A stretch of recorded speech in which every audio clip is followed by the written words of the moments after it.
Lundi 8 à 9 heures, vous le voyez, les rues ont commencé à être défoncées, tout est bloqué.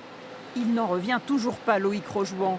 Personne ne l'a averti de ces travaux qui vont bloquer l'accès à son théâtre jusqu'en septembre, alors qu'il subit déjà les conséquences de la paralysie totale du tramway juste à côté depuis le 18 mai.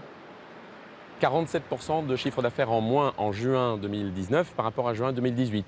C'est vraiment très soudain à partir de la fin mai, c'est-à-dire après l'incendie qui a bloqué le trafic.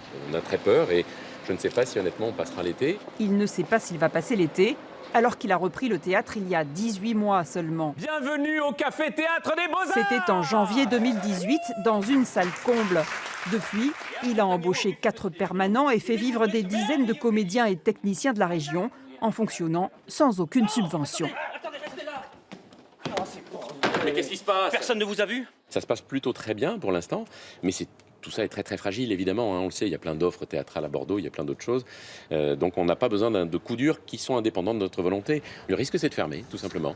C'est de fermer avant que les choses ne soient trop dramatiques. L'urgence maintenant, c'est de trouver 20 000 euros minimum grâce à une campagne de financement participatif qu'il vient de lancer et auprès des collectivités locales.